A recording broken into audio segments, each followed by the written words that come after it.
Kahit nga maulan, tuloy pa rin ang meeting. Hi everyone! It's me, host Jai. Habang inaantay nga natin yung kasama natin sa meeting, ay bibili nga muna tayo ng tubig. At mamaya ko na lang siya babalikan. Dumating na nga yung mga kasama natin sa meeting. Walang iba si DJ Ren. Yung event nga pala is 7th birthday under RN Events. Dahil nga busy si your friend Noriel, kami nga muna yung mag-meeting.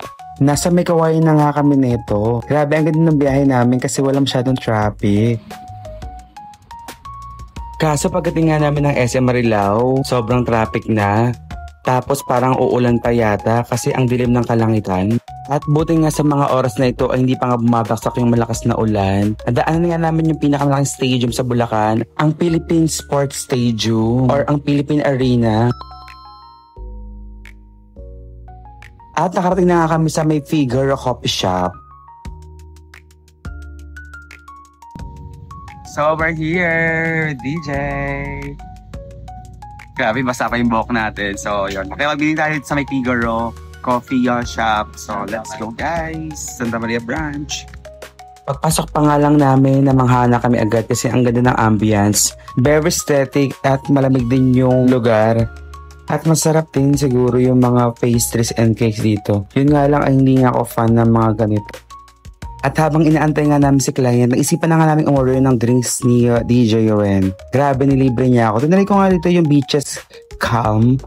Para siyang gulay. Promise. Or talagang lasang gulay siya. Basta hindi ko ma-explain kasi pag dumidigay ako after kumain naman, amoy dahon siya. Char. Ito na nga yung drinks na in-order na sa Figaro. Grabe, masarap siya kahit lasang gulay siya. Ewan ko nga ano yung mga nakalagay doon. Hindi ko na kasi binasa menu. Basta umorder lang ako. Na-curious kasi ako sa lasa. At dumating na nga yung client namin, kaya naman mag-meet na kami. Bye for now mga bebe. Sa mga bebe, tapos yung meeting natin, so uwi na tayo. So baka mapunta na naman kasi tayo. Natin yung buhok natin.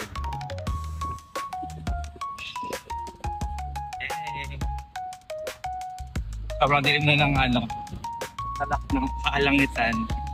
So baka umulan na naman. Sana wag tayo ma-apply. Nasa bahay na lang. So magkakapoy tayo. For the sake of Oo, kapla.